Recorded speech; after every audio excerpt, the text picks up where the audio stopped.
think I'm just going to start a tiny bit of background on me, just co-founder and partner at Culture Consultancy. We've been going for 10 years. As it pretty much says on the tin, we do everything that's to do with organisational culture, employee experience, leadership, and everything that really falls underneath that. So that includes well-being, diversity and inclusion, manager training.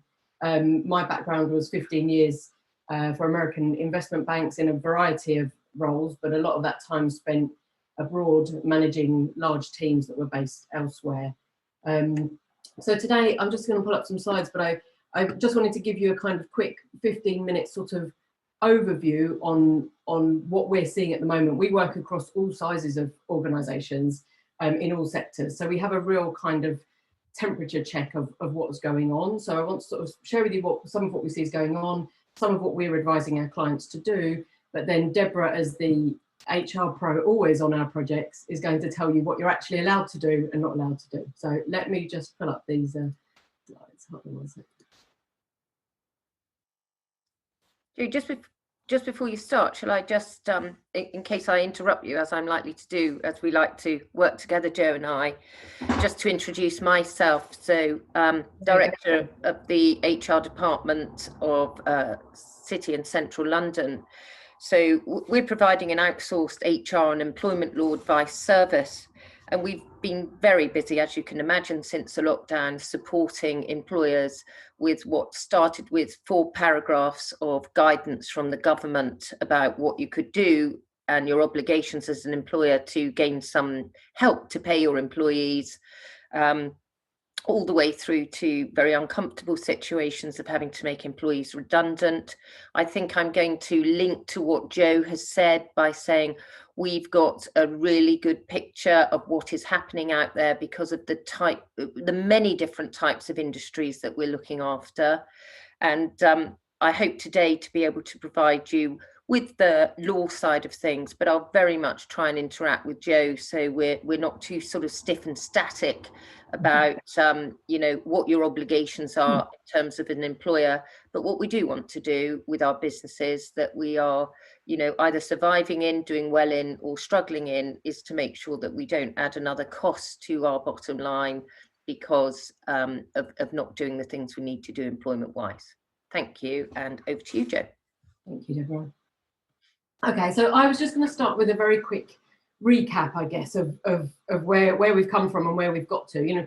Working from home and flexible working was one of those things that people were sort of lobbying for. I was part of lots of groups, pre-COVID, that were like, there needs to be more of this, there needs to be more of it. And then all of a sudden in March, we were kind of, suddenly thrown into this, right, well, here we go, wholesale, everybody working from home. Let's go for it full time. And what was clear was we really weren't ready. Like, employers and employees were not ready for this, huge shift. So we didn't have the technology and the collaboration tools in place. Most of the people we work with didn't have full kind of cloud coverage either. Managers were not equipped to manage remote workforces. The home office setup was not really conducive to productive working. And okay, I appreciate during that time there were other constraints like potentially homeschooling, etc. But the fact that 35% of employees were working from their kitchen table during that time shows that there wasn't the right level of ergonomic setup and comfortable places to work. And there were lots of anecdotal stories of our clients, senior partners at clients rushing around 2 days before lockdown, delivering hardware, delivering laptops, and people quickly driving to the office to pick up their favorite chair or their screen that they needed to use. We just weren't ready. So I think, thrown into it, and we coped. And it is important to mention that wasn't working from home in its truest sense and how we would like it to be going forward. It really was staying at home during a pandemic and trying to work. So it's not quite the same thing, but we kind of managed. I think what's interesting now is as we start to level a little bit, although not completely, obviously there's things going on, but people have a gauge of, after doing this for a while, of how do they feel about it. And there are definitely different camps. There's a real, lots of the younger generations, and I try not to box people in, but it is generally Generation Z and the younger Generation Y who are desperate to get back to the office, although not exclusively. Apparently 79% of UK workers in total said they were missing the social side of work, but for the youngsters, work often is their social life. So desperate to get back and get back into some sort of physical space. And there are companies that are moving back into that. Co-working space occupancy is up significantly in the last just 6 weeks, I think. So, but also, I think there's something that caught employers slightly off guard, which is there is a huge swathe of people who actually don't ever want to go back into the office, or at least not full time. They might want to go back in for some time, but you know, from recent surveys, at least 44% are saying, actually, we like this setup. This works for us. It's better for our mental health. We have more time to do our exercise. We see our family more. We like this. We don't want the commute anymore. So there's a real, you know, piece there that companies are going to have to manage and get their heads around and figure out. And if that really does happen, if that many people manage to do this, it's a fundamental shift to the way that we operate, the way that teams operate, the way that companies structure themselves, the way that we work. So it's quite a big deal. There was a lot of advice that was given at the beginning that was kind of thrown out, and we were definitely in the firing line of how are we going to help our people work remotely. And it's important to notice, you know, not to throw that away. A lot of that is still valid, but it needs to evolve. So there were things like, you know, find a comfortable space to work. Don't sit on the end of your bed. You know, try and work in a different room. Well, I think now that's moved to actually, as an employer, you need to ensure that the home setup of your employee is as good for them as it would be as if they were in the office. And Deborah can obviously talk more about that. But, you know, take regular breaks. Well, we didn't have an awful lot of time to go out and take breaks and exercise. But a lot of people seem to have fallen into the trap of exercising as if we're still in lockdown, which is an hour's blast and then sitting very still for 8 hours until they finish their work, which is also not healthy. You know, in a normal daily life, you would be walking to the train station, you would be walking around the office, you'd be going out to get lunch. That sort of sedentary most of the day piece is really not good for you. There was lots of talk about creating your own boundaries. What does that look like? And people did that, but the reality is that the boundaries were very different for everybody. So some people have shifted their working hours to start earlier and finish earlier. Some people are working a classic 9 to 5 and not touching email anytime out of that. The difficulty now for the employer is going to be a little bit about, well, how do we marry all of these personal boundaries that people have set to bring everybody together to work as a team and work in our culture. And lastly but not leastly was about building resilience. And I think it's a very important topic. You know, they still think that we have a mental health crisis looming as a nation, but there wasn't an awful lot of guidance given on how to do mental health. You know, practicing, you know, building resilience is something. It's a skill. You need to learn it. You need to practice it. You need to build it up. And the time to do that probably isn't in the middle of a crisis. So the intention was really good. But now, as things even out a little bit and people have more space, now is really the time to get people thinking about what they're going to do about their mental health.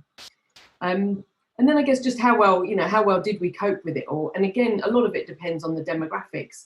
I think the older, more experienced knowledge workers with comfortable spaces to work at home adapted fairly easily, whereas it's mostly younger people living on their own, or who are cohabiting with limited space who really struggled.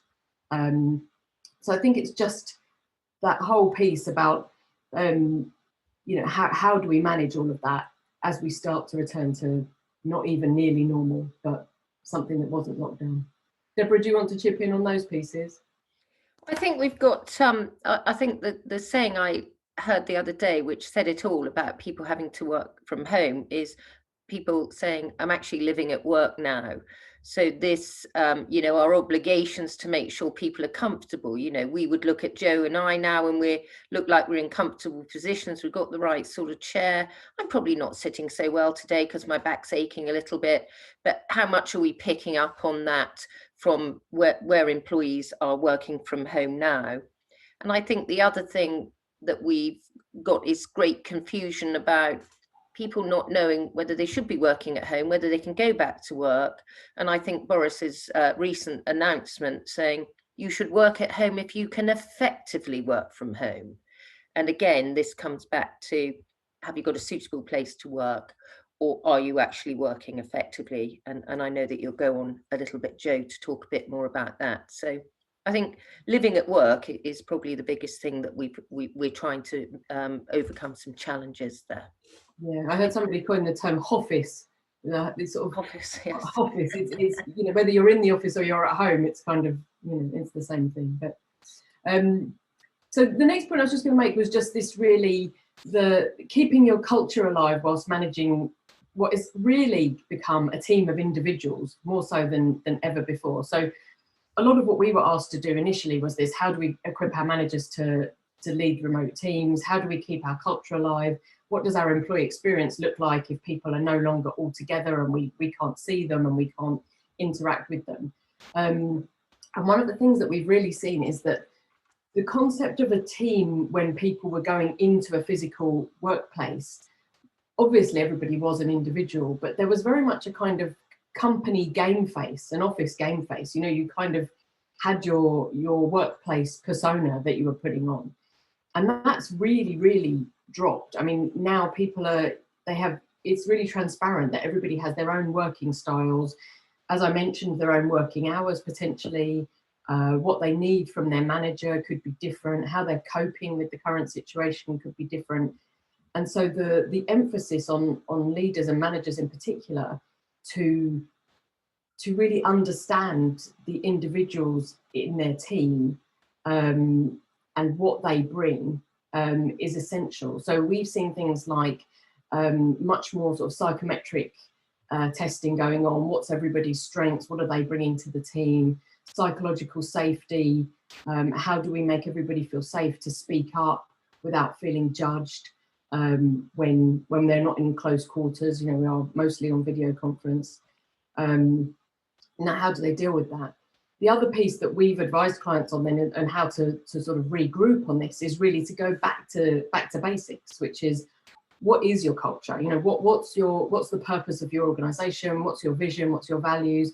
But not necessarily in an abstract way, in a way that you really bring purpose right down into, and how does that relate to what you as an employee need to get done this week? You know, the more you can chunk down people's work, but link it back to the overarching culture of the organization and the purpose of the organization, the better. There's a lot of overwhelm. And if you can make it really tangible for people what they need to do, then they'll cope much better with getting through that work. There was a Netflix analogy I heard actually, which I quite liked, but it was that sort of, you can go on Netflix and you scroll for 20 minutes looking at everything, every box set that you could watch, and then you go, oh, actually I can't be bothered, I won't watch anything. And that's a little bit how people are with their emails and their to-do list. Is it just seems too overwhelming, there's too much to do, and they're not being as productive or effective as they should be. Another point on the team of individuals quickly, I mean, diversity and inclusion is a huge topic, especially at the moment. Two quick points, I think, really, just that on one level, I see the displaced workplace being a huge plus for diversity. Again, I've been working with lots of groups that have been trying to enter the remote workplace for a long time and haven't found that space, and that's happening more and more. So people with disability, people with childcare obligations, older people who have retired but want to do something productive and still be earning money. And that invites them very neatly into the workplace, and that's a good thing for society as a whole, I think. But there's also, from an inclusion perspective, I think I've seen it being less effective or more damaging in some ways. There's been sort of, especially as people start to go back into the office, there's very much pockets of, we're working from home, we're in the office, this team is in the office, communication is working much better there. We're getting the information we need, we know what's required, whereas the people are stuck at home a little bit on the outside. So just a reminder to keep that communication inclusive, keep it flowing. There was a little bit of resentment, I don't know, Deborah might have seen this more actually, of people, whether people were on furlough or whether they worked through in the office through lockdown. And there's been quite a lot of sort of weird pockets of resentment of, how dare you have been at home being paid 80% of your salary whilst I had to do the hard slog which has created some odd dynamics. So something, again, just to be aware of.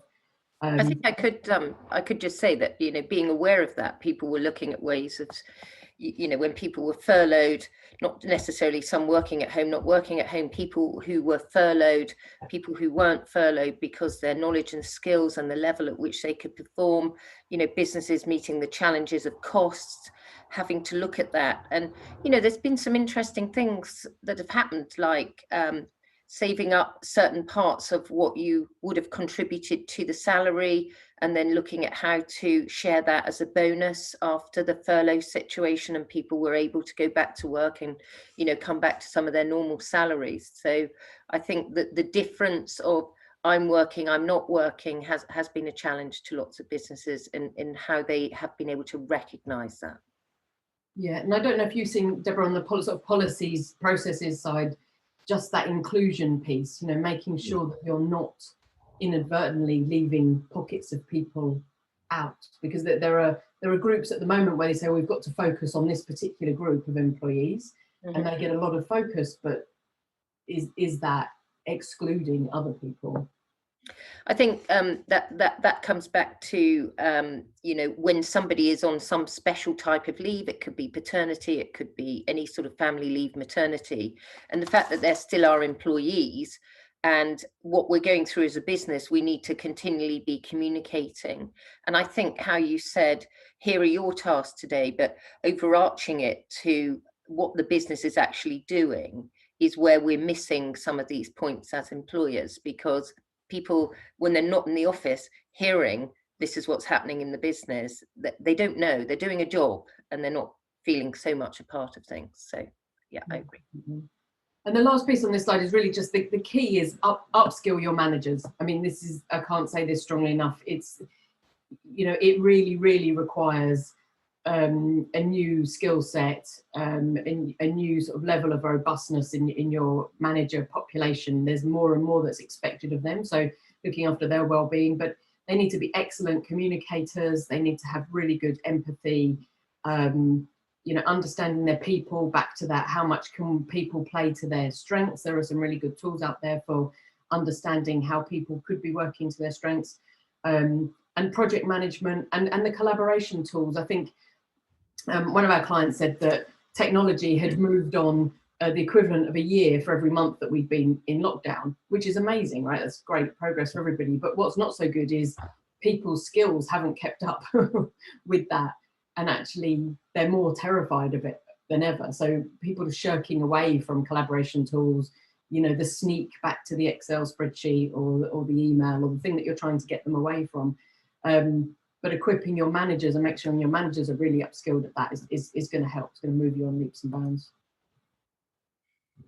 I think adding to that, Jo, just in terms of what we appear to have done is we've got managers, and we never really tooled up those managers to deal with all the issues that they have to deal with now. So the word managing has become much more important in departments and businesses, because we had managers who could do a very good job, but we didn't necessarily always tool them up to be able to manage people. So I'm sure that we're seeing that on an employment relationship side, because these people are having to deal with issues that they wouldn't have come across before. And you're obviously seeing it in terms of training and the culture for these managers. And I think there's lots of things that perhaps were already going on in the workplace, but it just wasn't as stark, it wasn't as obvious. You could be a little bit lazier about things because it was somehow masked, or you could cover it up more quickly. But I think it's just really stark when we're working like this, where the sort of weaker areas are. That's definitely one of them. And then I think that the focus on employee engagement and experience, and these are sort of big topics, so I'll just lightly touch over them. But if you think about excellent employee experiences really being created through lots of meaningful moments in the employee life cycle, they always say from pre-hire to retire. But if you think about that, like every interaction from the moment that you're hired, you're onboarded, when you're promoted, you know, when you go on leave or come back from leave, all of these things, this is now amplified and expanded to the extent that it's not just these significant moments in the employee life cycle. It's almost every interaction that you have, and it's creating lots more. So some clients have created whole lists of where these interactions are, and they're calling them things like virtual hugs or impactful virtual interactions. But it's the equivalent of, if you're having a performance discussion, or even if it's somebody's birthday, or it's the all hands meeting, it's the team meeting. How does that feel for everybody? What is that experience like? You know, are people included? Are they excluded? Are they getting what they need from it? Do they get an opportunity to speak? Does it leave them with a positive feeling when they've moved away from that? Those sorts of things are just becoming more and more sort of amplified, I guess. And one of the simplest things that you can do is obviously the one-to-one, but I think it comes back to your point, Deborah, about managing versus being a manager. One of our clients did a recent sweep on Microsoft Teams to see how many two-person meetings there were, and there were virtually none, which, you know, might be because, I don't know, people are on phone, you know, normal phone calls or something else, but I think it's probably because that one-to-one meeting is not happening. And that's so important, because that's your opportunity to understand how the other person is doing. Are they progressing? Do they need support? You know, is their mental health suffering? Do they have some other problem you don't know about? Is their workload too heavy? Without having that, you just don't have it. So it's just things as simple as, you know, booking in those one-to-ones. And if you can't have it, if you get too busy, to try and make it shorter rather than cancel it completely, because that's leading to a lot of upset and disconnect in the workplace, that people feel that they don't have that connection, and then that's their one opportunity to speak, and then it's being cut. So and then I think, you know, there was the physical environment. It's funny, employee experience is always talked about as being the physical environment, the culture, and the tech tools that you're given to do your job. And obviously physical environment is a little bit of a strange one at the moment, although still important. And now that people are going back into the physical workplace, it's important that you make the physical workplace structurally right, if you like, for the type of work that's going to need to be done. So we were making great strides in this pre-COVID. You know, where's the collaboration space? Where's the deep work space? Where's, you know, the quiet time, get away from it? And Mark knows, Dr. Kirsten Saylor at UCH has done amazing research on this, about, you know, how teams who are actually behind closed walls can innovate more than people on open plan offices, and how you create space for introverts on open plan offices. Those things have sort of fallen by the wayside. So to the extent that people are coming back into physical workspaces, it's really important to make them as impactful as possible, as pleasant, you know, creating that experience through them, and not just a kind of, well, quick, here we go, here's a random meeting room, squeeze in, this will do, or let's all sit together and it's really noisy and nobody can do any work. So just being thoughtful about, I mean, obviously you can't be that close with social distancing, but you know what I mean. Being thoughtful about what those spaces look like to get the most out of people is going to be key now as we go forward. And the last one on this is really just about monitoring, technology monitoring from home, which is a bit of a bugbear of mine.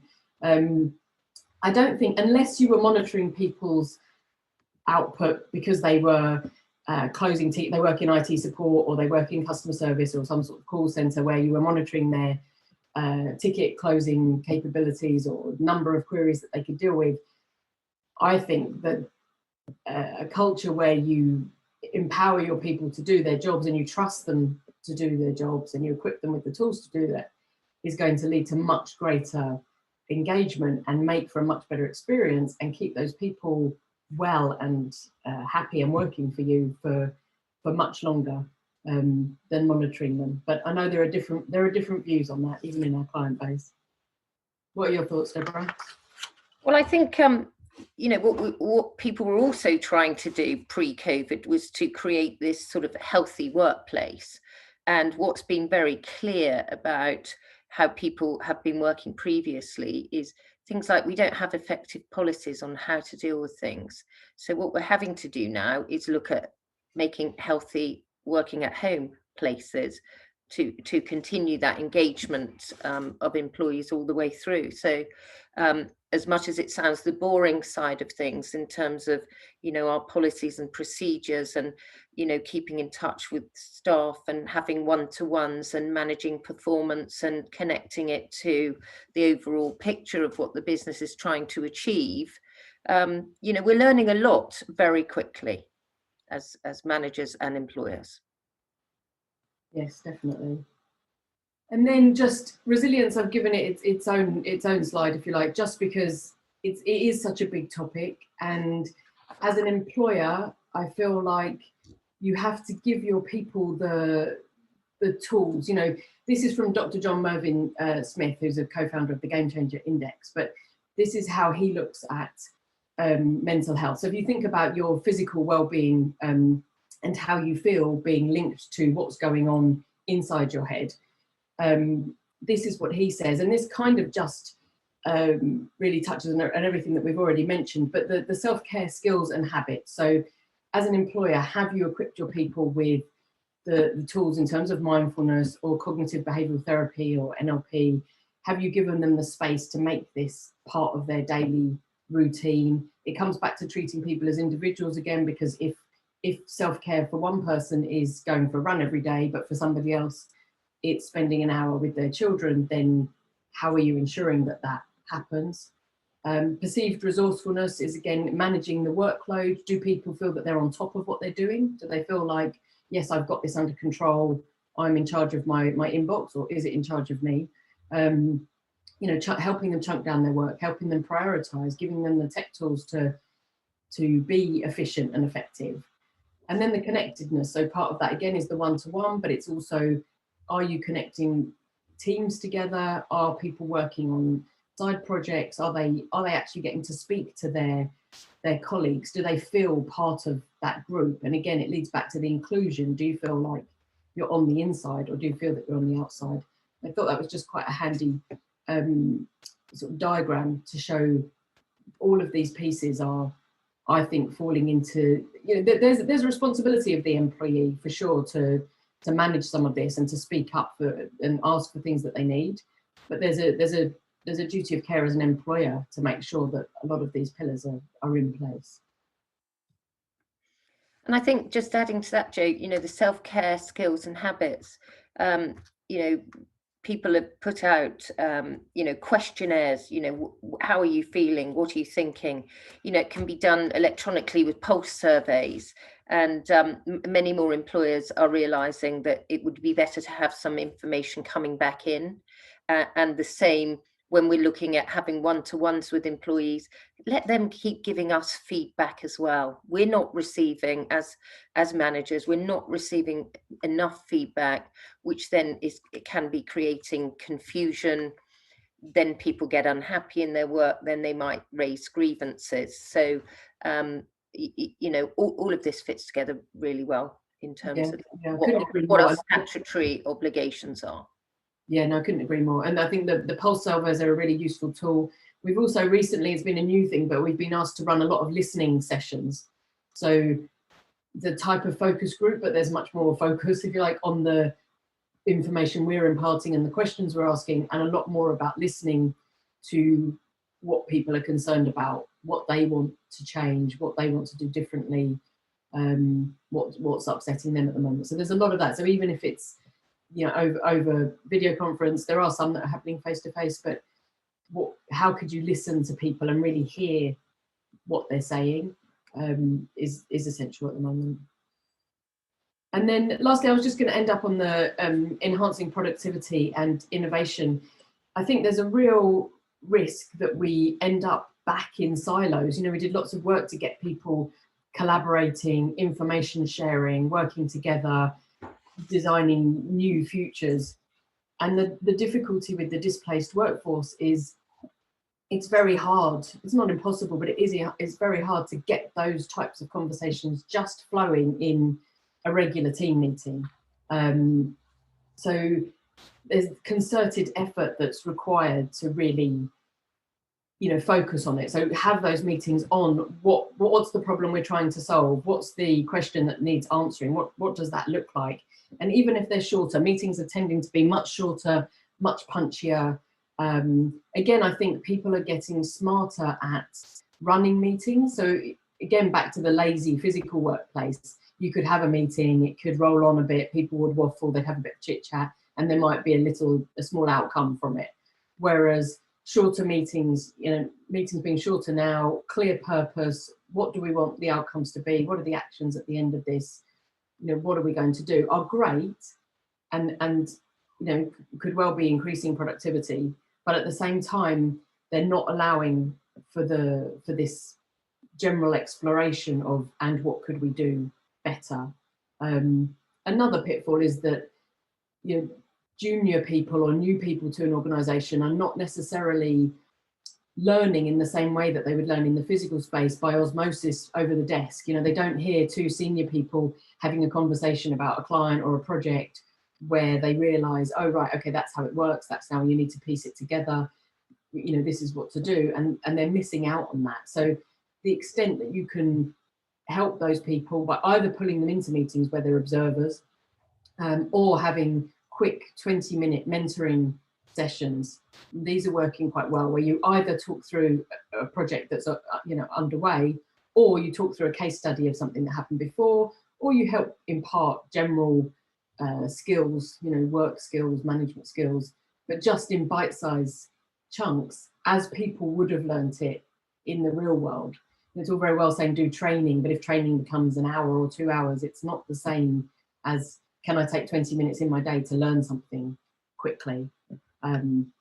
So just building that in is essential. Just add in there, Jo, one of the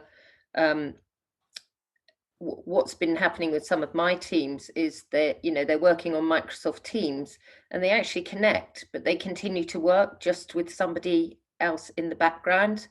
That's being shared amongst other teams who are finding that quite useful, and they're also creating their own different team calls to look at sort of wins, learns and shares, with what's working for them at the moment. So that, just another tool to consider, that we as managing our staff and keeping them motivated, what they can also offer a lot to us between themselves and then give us feedback. Yeah, excellent. Can I quickly jump in there? I've got a question from the audience, and David, I'm going to come to yours in a second. What you touched on there, when you talked about meetings, Jo, I'm assuming that you're talking about virtual meetings like this, using Zoom, using MS Teams and so on. And there's a host of software, isn't there now? Everyone's on Slack and goodness knows what else. I think there's one called Blue Jeans or something. One of the things that the screen seems to have done, and Deborah, your point there about having it on always in the background, if you're volunteering to do it as a worker, then great.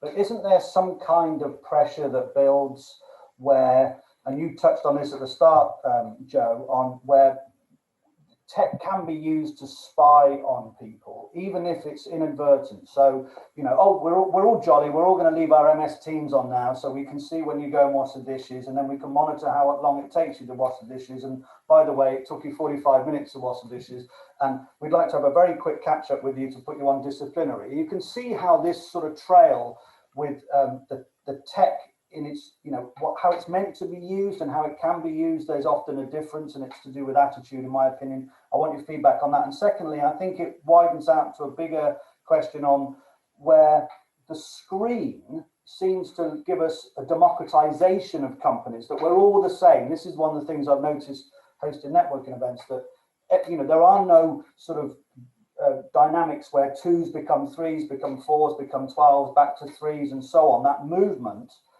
in networking terms is kind of stopped, and I know Zoom tries to sort of put some mechanisms in that you can do that, but I see that the screen, whereas it's meant to be this, for me, a democratization process, or a medium, if you like, within larger companies especially, almost blocks out people, so that I can feel that people certain shrink back and possibly do feel this, you know, you're spied on for that hour during the meeting. Everything is observed because it's all equal. So if you can come back maybe with your thoughts on that, Joe and Deborah.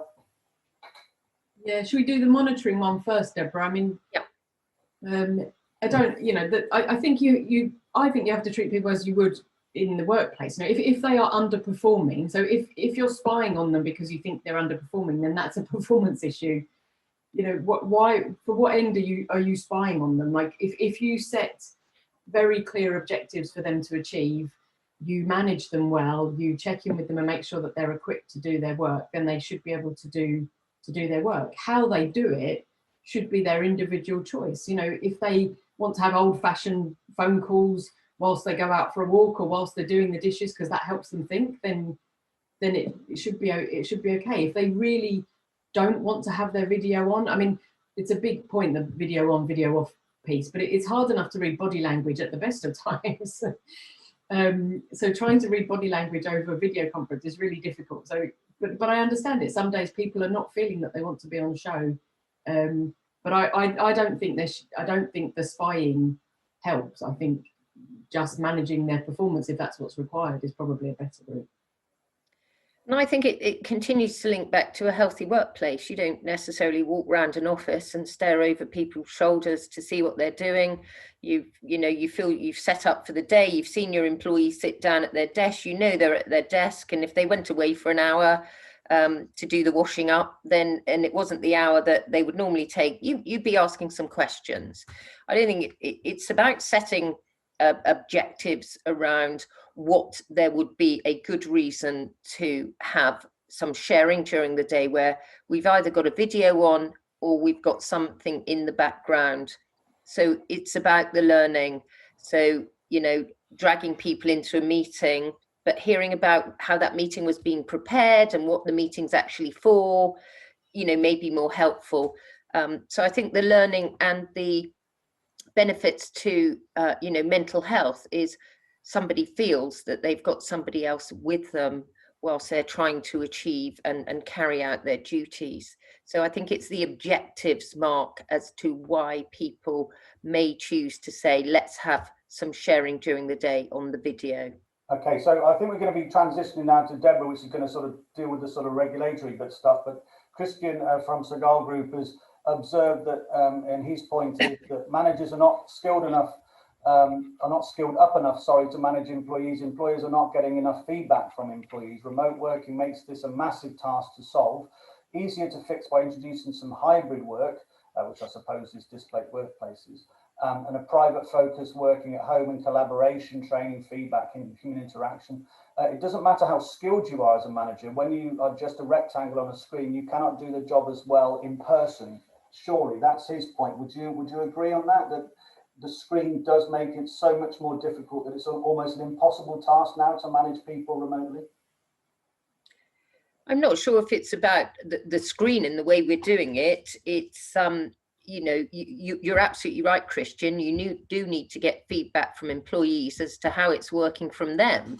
And you need to have the connect with that rather than giving the instruction on this is how it's going to work for us. So you're absolutely right. We need to get more feedback. How are they feeling? What's working for them?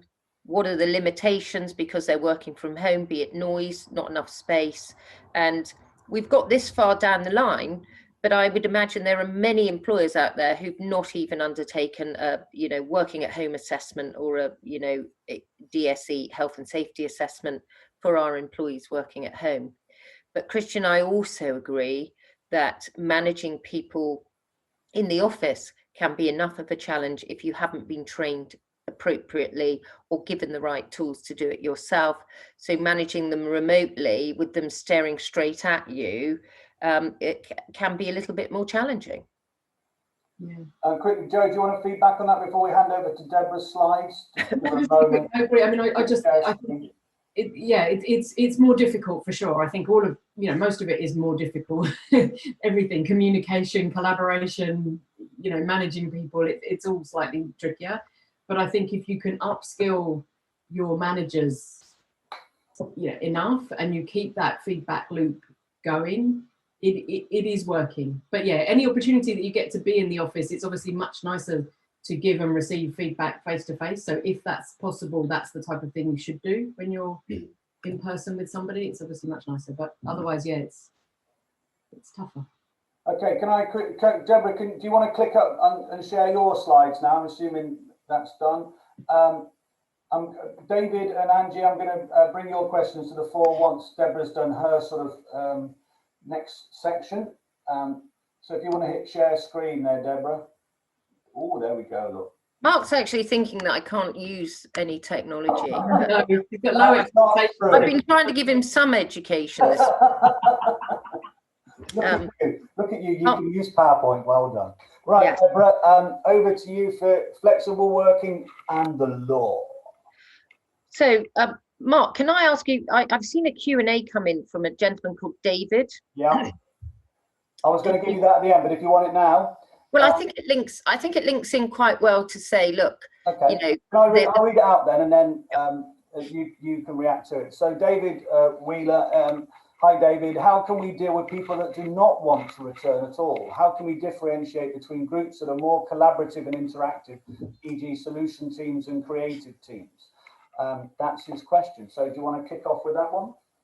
Well, I think it's, I picked it up because I could see that we're slightly moving to how we're managing a displaced workforce, to how we can actually encourage our people to get together more often. Going back to Christian's comment, people tend to communicate better face to face.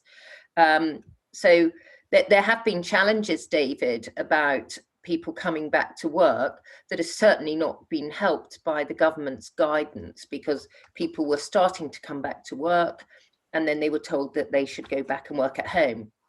And David, this really gives us more of a challenge that we have not faced before as employers, to give the reasons why it's important why people come back to the office. So when people started asking me this, I said, you've just got another, be able to demonstrate how people are working more effectively by being together back in the office, collaborating, and what the differences are that we have been able to measure by not working together and working in individual spaces. So there is no definitive answer to that, David, but it has given employers another job to think about, because we have to be so much more objective about when we're asking people to come back to work, which again isn't helped with the guidance that we receive from the government.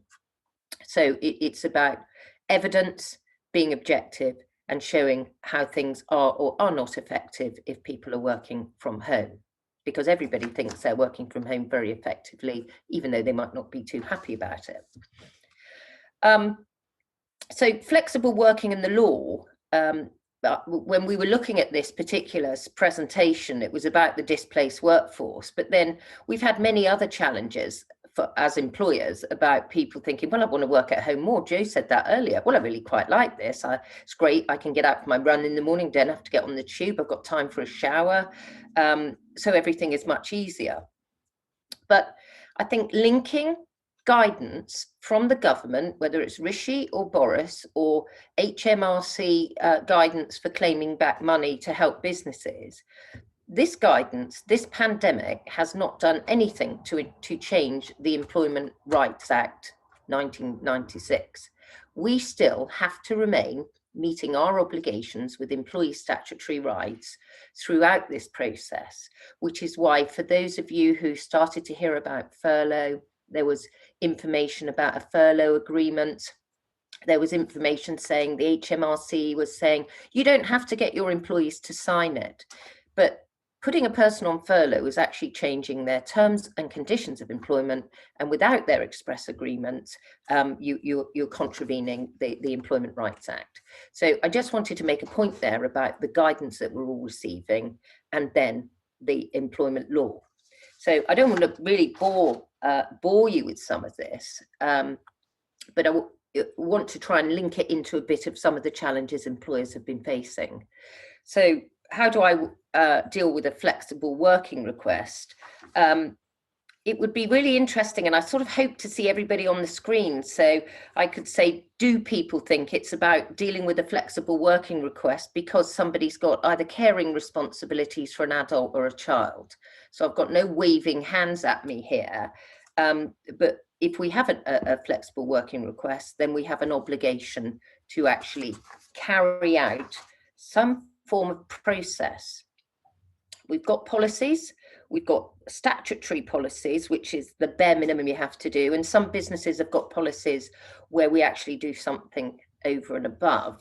So it would be really good if you can bring up on your chat any particular questions or challenges you've raised with people specifically saying, well, I want to work from home forever now because I've been able to work from home all this time. So how do we actually deal with a flexible working request? Perhaps comes to the point of how long have we got to make a decision? So you just see four responses there. Who'd like to say that they'd never heard somebody say, well, what are they talking about? It's my business. I'll say how people work. You know, they're lucky enough to have a job. Surely this, you know, I need them to do a job. So this was some choices here, because people get quite confused about if somebody wants to make a flexible working request, how much time have they got to deal with it? So what we've got happening in the workplace at the moment, and people working from home, is they are saying, can I make a flexible working request, please? And the employer is saying, well, how can I deal with that? I don't know what the future is going to look like. And at the moment, what we've had to do is encourage employers to say this is a temporary situation due to the pandemic whilst you're working from home. So the answer to that is that people have to deal with it within 3 months of receiving the application. When we look at what we need to consider in terms of people saying that they want to work from home, then our employer is obliged to deal with it in a reasonable manner. ACAS always throw in something like that. Notify the employee of its decision on the application within 3 months. And again, I'm just going to link that back to people are trying to make requests now. We are asking employees to perhaps defer their requests because we're in such a difficult knowing what's happening in the future. Will we keep our office in the city? Will we let people work from home? Will it be half and half? But we are finding that employees are saying, no, I actually want my decision now, which is then going to bring us a lot more to, we're not going to be able to accept this request. So we actually have a number of certain defined groups for where we can choose to say we can't accept your request at this time. So we need to find out if our employees are saying to us now, what I want to be able to work from home forever, we need to know exactly what they are requesting to do. So we would be providing employers with a form that says, you do this now, this is what you're requesting to do in the future. You have some responsibility for giving us an idea of how you believe this is going to work without affecting the business or your other colleagues. Yes, we do have to consider the application. Yes, we do have to talk to our employee. Flexible working requests can go horribly wrong when our family leave employee says, I want to return to work on flexible working, and we don't deal with it because they're not due back from their maternity leave for another 6 months. So we've already overshot our 3-month period to dealing with a flexible working request. We have obligations to our employees being allowed to be accompanied, and we certainly have to go through meetings to be able to decide if we can meet with those employees' requests at this time. Mark, can I just check if there are any specific questions coming in at this time, because I'm not watching any of those? There's, in terms of what you're talking about, I think they, at the moment, they can all wait until the end of your part. Okay, great. So what we're going to move on now is to continue to look at, we've got to make decisions, we've got to make decisions in writing, we've got to look at how we might change contractual terms after we've done that. So keep in your mind, a flexible working request is a process that we have to follow, and if we don't, we won't be meeting our obligations. So what could the potential outcomes be? We accept it, we establish a start date, and any other action that needs to take place. Sometimes working with an employee, helping them to understand the business, because what we don't do a lot is let people know what the overarching reason is for our business to work in this particular way to achieve what we need to achieve. Can bring about some sort of compromises when people are looking at flexible working requests. And if we're going to reject the request, then we certainly need to set out very clear business reasons why.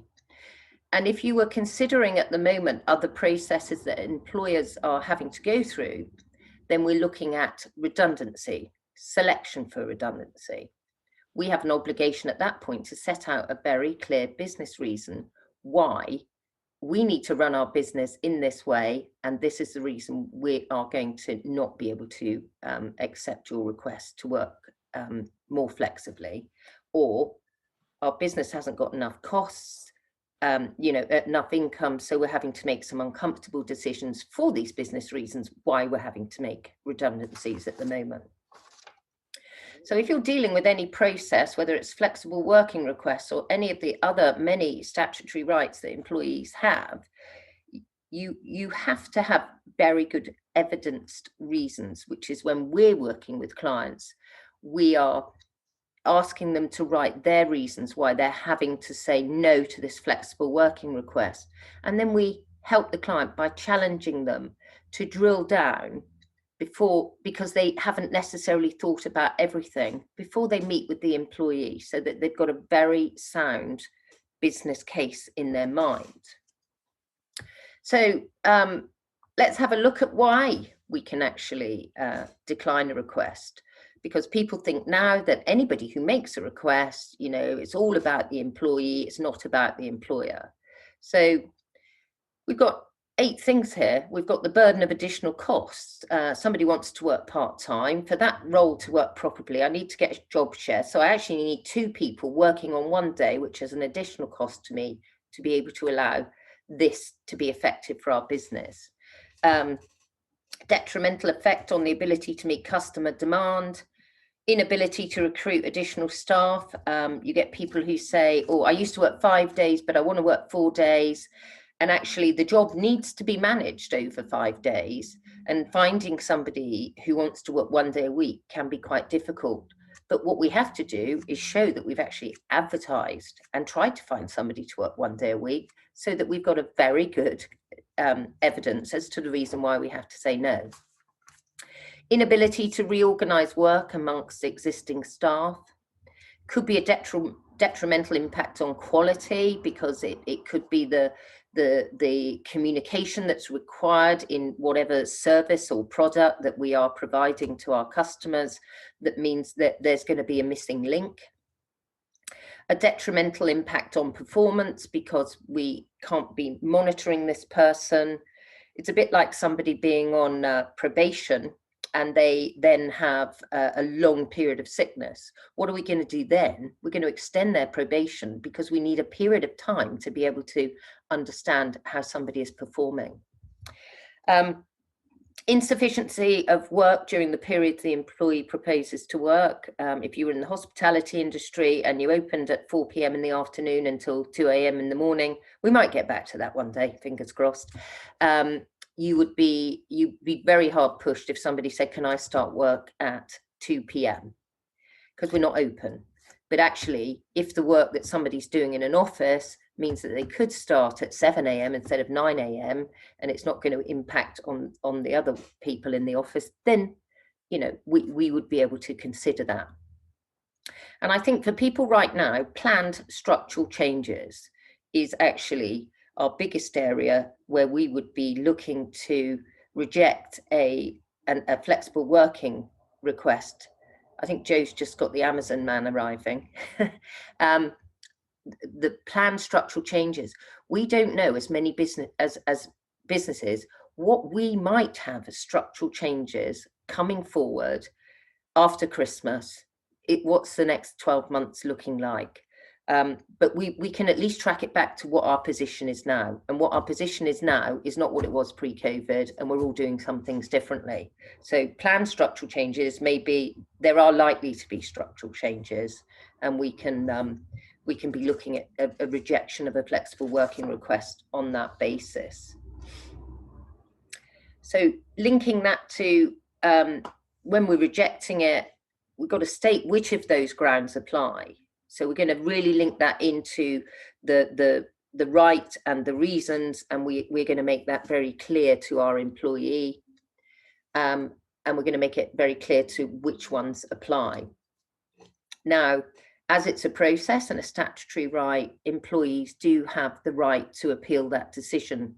So what you're looking for in the first instance is a very good business case, because you've already spent time on this, helping and considering the employee to understand the business reasons why you cannot accept their request. And it will take you more time if you've not dotted the I's and crossed the T's in the first place. Always, we're going to need to consider flexible working requests around protected characteristics, or reasons where we've got we don't want to be done for discrimination, because the reason is that it's easier for me because I have to attend medical appointments for particular things 1 day a week for me to work at home. And we also need to have a very consistent approach where it was traditionally where people in their minds thought it was people who'd had children, then looked to come back to work, but didn't want to work as much because they wanted to be part of their children's lives, and they wanted to be very much, work-life balance in terms of parenting. Now, let's remember our changing world that we've had thrown another great shock at us this year. Men are looking after children, women are looking after children, and there are many different types of reasonable adjustments that we have to consider, taking that back to our business case, have to consider as to make sure that we're not finding ourselves another job in terms of fighting any employment claims against us. I did have this last slide here really that made me chuckle, because this is likely to be happening now. I've had lots of applications wanting the same working arrangement, but I can't accept them all. Shall I decide based on who is the most deserving? I've already seen a pattern of this, because people say, well, this employee's got 3 children, it'll be easier for her. He doesn't have to be at home looking after the children. I mean, that's a very black and white approach, but we can't make those assumptions. So we can't decide on who is the most deserving.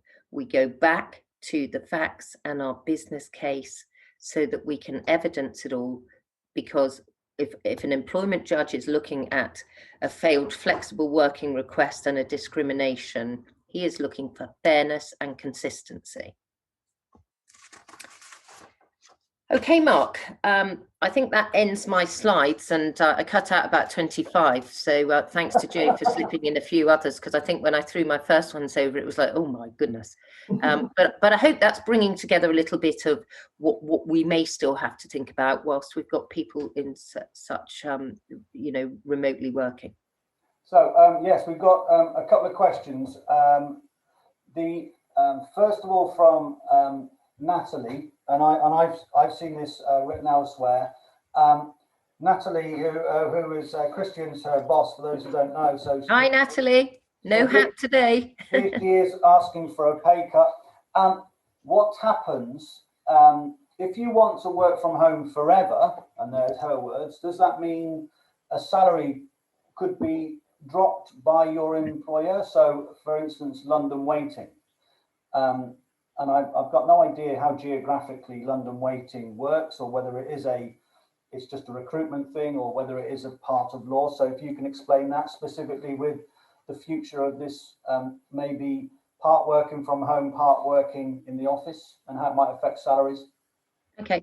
I think it's an interesting one. I mean, London waiting to me was sort of inside the M25. But again, I can't clarify because businesses make other decisions when they're looking at why they're going to be paying people more money as in terms of the London waiting, because these people are going to have a greater cost to be able to come to work. So Natalie, I don't think there's any clear indication that people have the right to suddenly take it away. What employers are already considering is if people aren't spending £2,000 a year on their season ticket, which is what they were, making contributions towards, then they would need to go into consultation, Natalie, to look at contractual term changes, because at the moment that is a benefit to you because you work in London. And technically, Natalie, it's weighting as in weight, heaviness, not weighting in the... Oh, you're so cheeky to Natalie. But just we're all about precision at Urbano. So, Joe, do you want to come Hang back? on, Joe. No, sorry, I was going to say, just your normal salary, though, if it isn't London waiting, just your normal salary doesn't need to change if you just decide to work from home, does it? No, your normal salary wouldn't change. Not like an FBA where you move on to 80% or something. It's no. Everything to do with your contractual terms remain in place. This takes me back to guidance versus the Employment Rights Act. You have a contractual terms and you've got a salary level. That salary cannot be changed without consultation with you and your agreement. And that takes us back again to many companies are having to say, will you take a 20% pay cut? Do you want to work an additional hour every day because it would be beneficial to us as a business? All of these kind of changes in terms, but nobody can actually just make that decision without your consent. And I have not had that question raised yet, Natalie, but I don't doubt it. I mean, in a recent scenario where some people could go back to the office and some people still wanted to work from home, the employer actually said, well, what is your cost to get to work? Because we want to be fair on the ones that are expensing to come to work. What is your cost? And they gained the agreement of the employees to say, you can deduct from my normal salary half of what my weekly travel costs would be. And then Boris brought his announcement in the last 3 days, and off it they went back to normal. So but we've had a lot of people say, well, I'm not commuting anymore, so I'm now working in that time, so either should I be paid more, or is that time, or the employer is saying, well, you should be giving us that time because you're not commuting. And so it's that sort of who owns the time? Is that mine to do what I want with, or should I be picking up emails in that time? You are, if I put this to an example, so if you are somebody who drives to a site to go and start work, you have to be paid to drive to that site because that is working time. So if people are finding that their employers think that you normally start at 7:30 on your commute, which means I've got an hour and a half of your time, they would have to pay you for that time legally. So working time is your contractual hours. Your travel time was always your own time. I suppose that's important for sort of non-professional service people who are office-based. So a lot of people in construction, for instance, are reporting that they're now busy getting back on sites and so on. Mm-hmm. Whereas maybe those journeys may have started from after their commute from their workplace and going on and doing whatever. Mm. Now it's starting from their home because they're not going into their workplace. Does the workplace legally change in that scenario, or is it still considered, even though the office is closed, it's your legal workplace? And so the timings are related to that normal journey there. Well, legally, does it change? You are basically, you're still starting at your working time because that's what you're being paid for, to travel to your clients. So, I mean, again, if you looked at somebody who's got the van, who's going out to do the practical work on a site, they may always have kept their van at home, but they always had to go out on site. So those people are still working in the same way. Okay. And their place of work is actually at client sites and from home, because they're not required to travel into the office or travel into the yard maybe once a week. Okay, I'm going to bring in a question now. Angie Crush from Thomas Mansfield Solicitors. Hi, Angie, an employment lawyer. I'm going to ask her the couple of questions that you've asked, Angie, and then come back to one from Ian Harris at Maber Architects. Angie says, I've seen some employers saying if everyone is remote, they can get people a lot cheaper, so they can simply make the existing people redundant and replace with other cheaper staff. Are you seeing any signs of that happening? One of the things that I think we're talking about now is, whilst regulations and COVID are in place and we're seeing redundancies and how that shifts the employer versus employee versus recruitment angle, and then maybe the sunny dawns of the vaccine-shaped recovery in June, July, whenever it comes, the game will be slightly different. But for now, are you seeing that happening where people are thinking, right, I can get rid of this team, they're more expensive, and then hire under new terms, which is we don't have the cost of an office and the pay for the commutes, etc. Did you say this was Angie? Yeah. I haven't seen anything specifically like that, Angie. No questions raising to that point, which I suppose links back a little bit to Natalie's question. Is somebody going to say, now I'm working at home, that, you know, I saw the benefit of the London waiting. So I haven't seen anything specifically.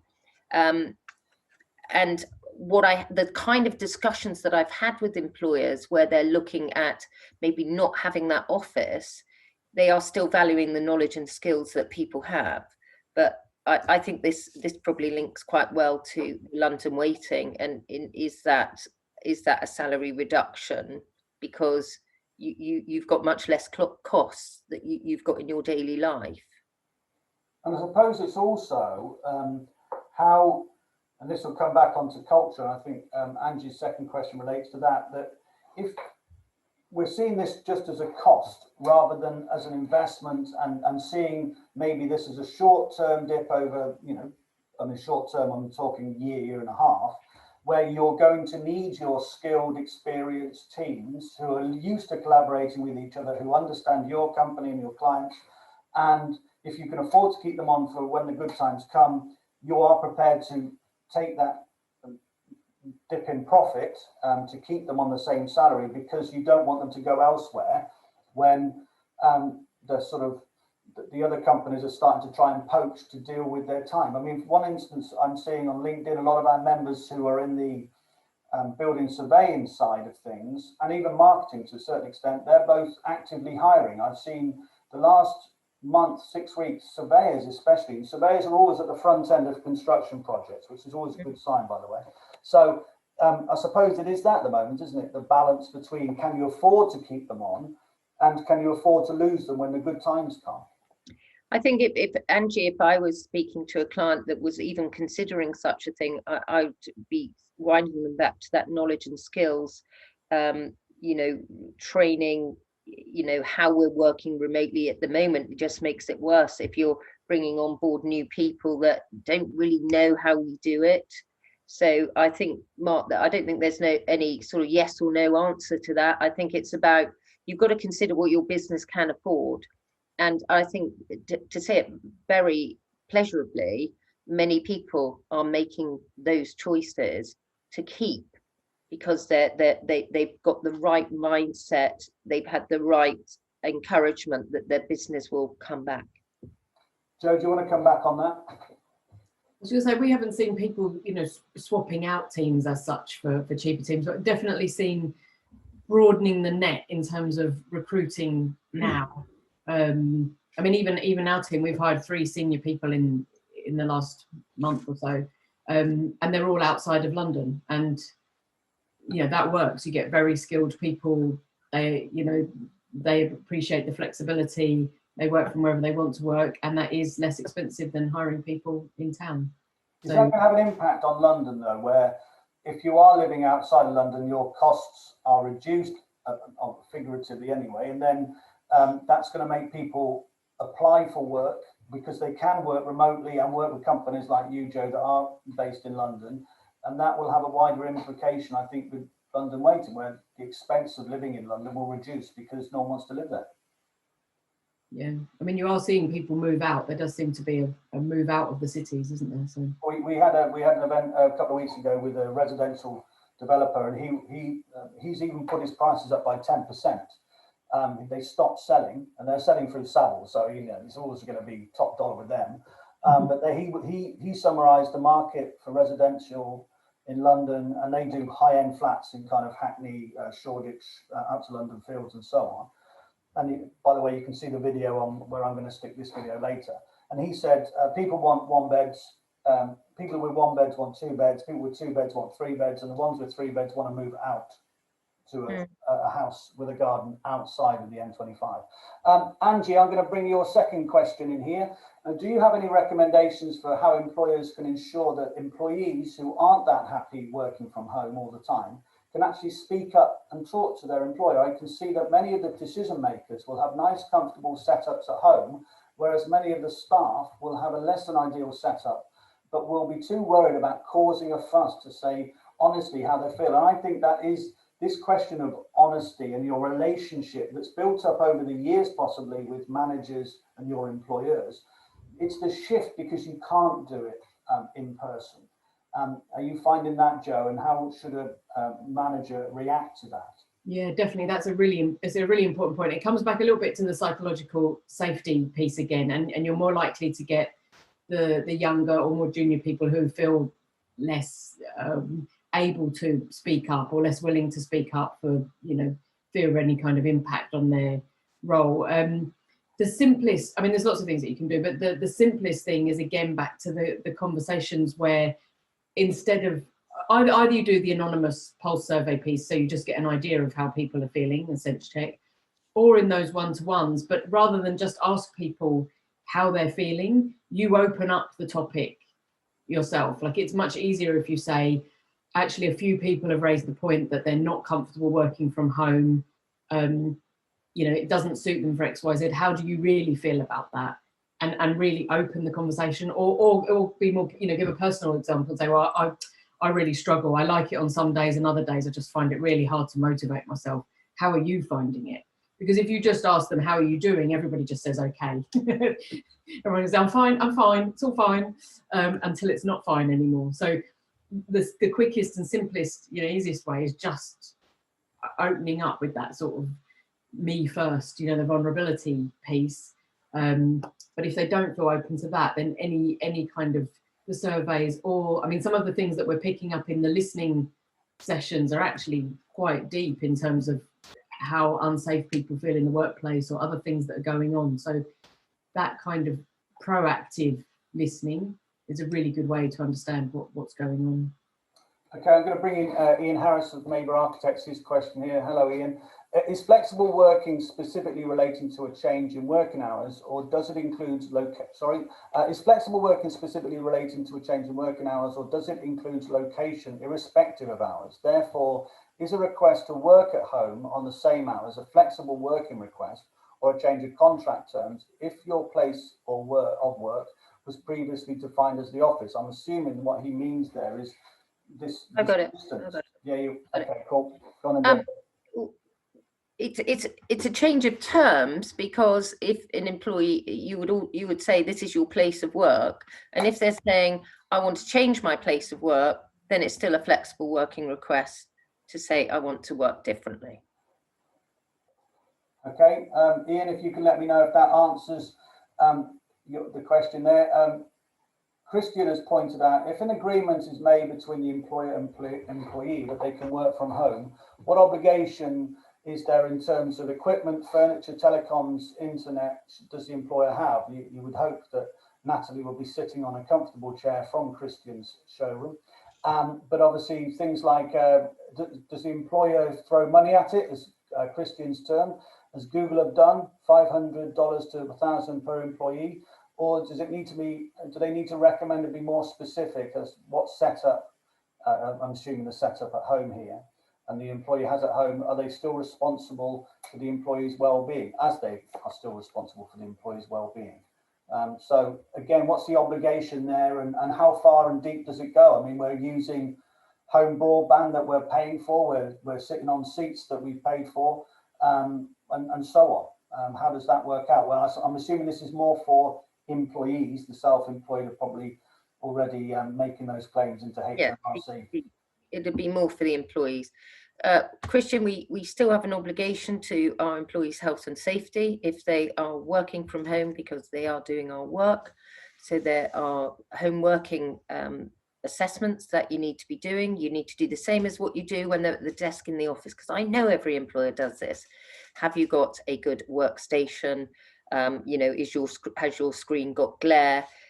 You can find these on the Health and Safety Executive website, or you can actually, you know, take up the services of a health and safety professional with that. Very interesting one about what do we pay for.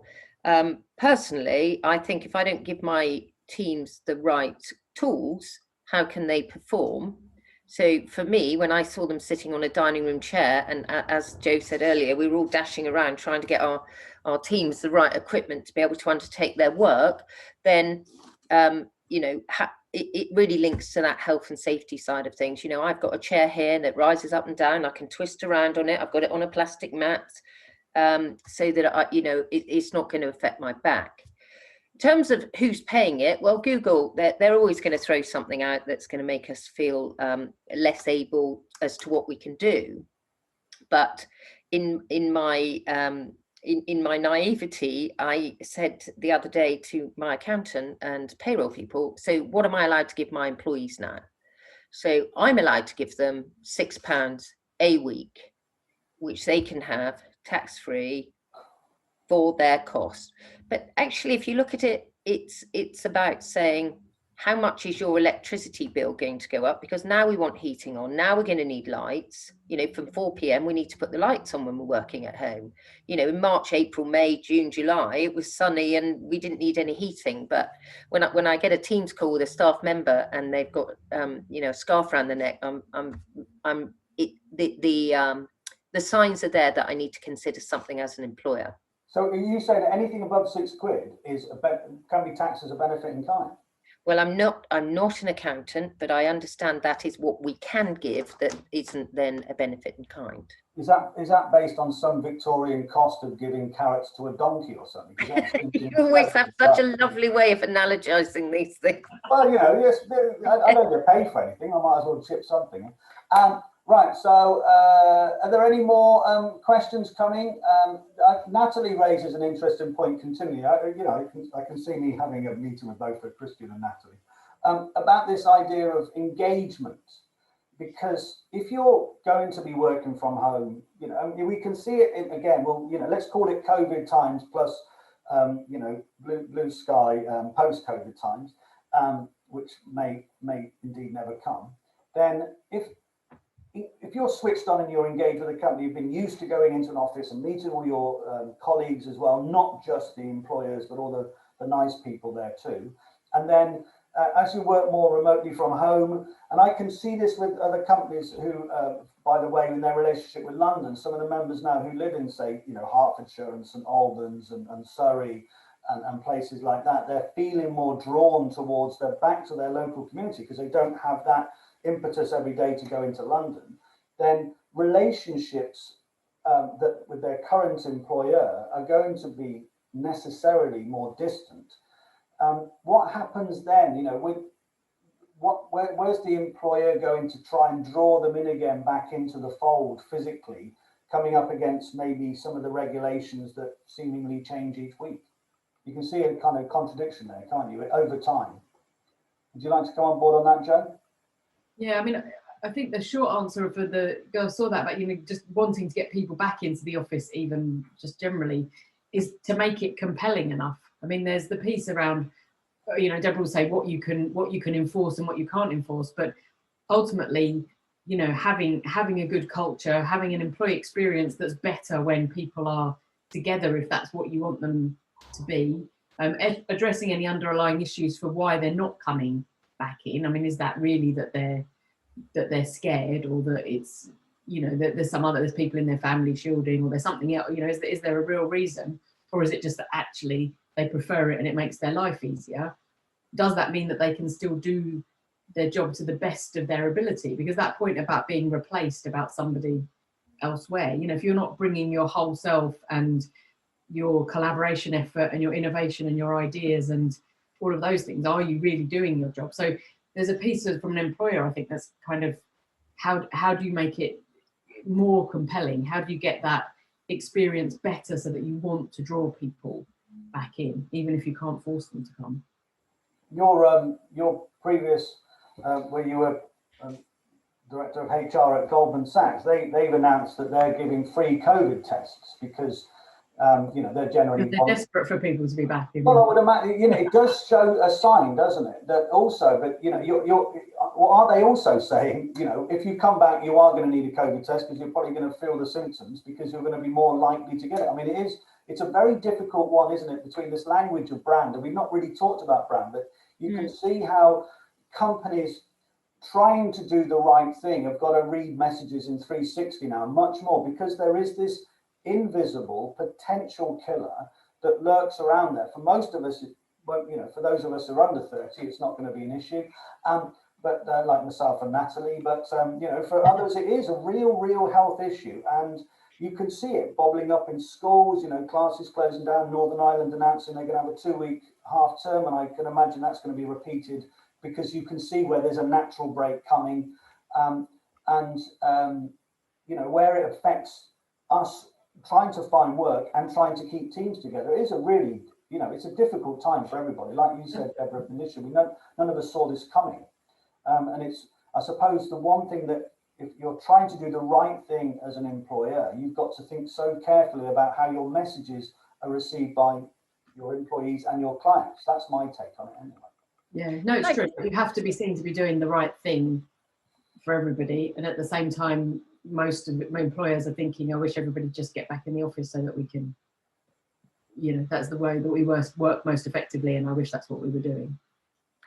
I think just coupled with that, there is a nervousness about bringing all your resource back together, that you then end up with lots of people getting sick with COVID, and your resource to provide your product or service is affected. You know, I've seen that with some businesses where the senior leadership team are nervous to all go back, because what happens then? Who runs the business? I've had that particularly recently. I think, especially with networking events. I know a couple of networking groups did face-to-face events. We were looking at doing one in October. We knew the law. We had discussions with, you know, the Director of Institute of Hospitality and others, and we felt that the risk of bringing, say, 24 people together in a space, and then they're going off, and maybe one couple go for a coffee, 2 go to a bar, they go to a party, whenever it is, and then we get the message through track and trace that everyone of that 24 has to then isolate or quarantine, that's the official language, for 14 days. And then potentially, if you get another one or a positive, then it's whenever, 24 days, and takes them out of the game of running a company. And I think one of the things that we try to do is to try and be facilitators of connections that lead to opportunities. And the opportunity there seemed to be massively outweighed by the risk, and that's why we've not done it. And I think a lot of companies think like that. When you think through the implications of meeting more people at, you know, face to face and including in the workplace, it starts to measure back to, at the moment, and you can think the government's thinking on this is we need to be working from home more than we are in the office. I think that's their thinking. It seems to be from Sage anyway. If anyone wants to come back on some other stuff here, I just wanted to quickly ask you about, Deborah, this is more for you. I've seen, I think it was The Guardian yesterday or the day before, they seem to have got a lot of architects' practices and people who work for them to basically grass up their employer. And I think the classic one I saw was that they were put on furlough, and then they got a message from the employer to say, of course, we expect you to work, and including on bids and tenders, you know, work winning stuff, which is not allowed under furlough. We'll pay you the 20%. And then when they didn't get the 20%, they've gone to the press. Do you see lots of issues coming out of furlough? It seems to be a lot of companies voluntarily, or almost saying we didn't need furlough in the end because they were scared of the legal implications. Do you see that from smaller employers, that there will be HMRC trying to get the money back because they broke the rules? I think in terms of the whistleblowing that will come out of, people being asked to work when they were, knew their employer was placing them on furlough, but asking them to work to get their, to claim back from the HMRC. I think these things will happen if we get breakdowns in relationships in the workplace, and particularly if somebody has selected one redundancy against, somebody who stays, somebody who goes. So I think those types of things, whilst people are in a job now, they're probably quite happy. But if there is a dispute in the workplace, a breakdown in a relationship, or a redundancy scenario, I think employers should be very aware that these things could be fed in, and you might want to get ahead of the game with that. That's great. Any other pressing questions, or shall I draw this session to a close? Like I said, I'm recording it. David has asked a question which is not really for this forum, but how to address the movement of property-based investment strategy if office space is now in decline. There's a few people on this webinar who won't agree with you that it's in decline for various reasons. The previous event we did with H Group's chief there, Lawrence, who are a quite well-known, respected London resi developer, and they also do commercial. We talked through that. We'll send out the link to the video to this, and you can see the others. You'll also see Christian and Meredith from Thomas Mansfield. So Andrew Crush is a partner there too, looking at how to make your office space COVID proof and the issues of returning to work. It seems to be it's happened in a drab fashion, mainly because the government, to my mind, is a bit, the tail is definitely wagging the donkey at the moment. Previous webinars that we've had have been on tax credits. We've had residential development. We've got next week, I'm looking at with a few of Urbano's owner founders on helping those people who are almost wanting to, or perhaps being forced through redundancy, to look at starting their own business. I think a lot of people are realigning, rejudging how they feel the work-life balance is, and whether they can survive on less money and do your own tax returns, which is something we all have to look forward to over the next couple of months. But yeah, we'll be looking at that, looking at experienced voices talking about the mistakes they made and helping others to avoid them. And the week after that, we've got an event with EQ investors on impact investing, and we're looking at all sorts of things until December. We'll be looking afresh at how to host events online. And yes, I've got no answer to that, frankly. It is a really difficult time out there, but if you don't have a conversation, who knows where it leads to. I want to thank Joe and Deborah. I think this was really, really interesting, and I think it's probably something we'll be coming back to in the new year as things change. And like I said, we're recording it. It will be available hopefully later today, if not first thing tomorrow. And I will also give you the attendees here, Deborah and Joe's contact details, so you can get in touch with them personally. Thanks for everyone for taking part. I hope we've answered your queries, and yeah, look forward to seeing you all soon. Thanks, Joe. Thanks, Deborah. Speak to you later. Thank you. Cheers then. Bye all. Bye-bye.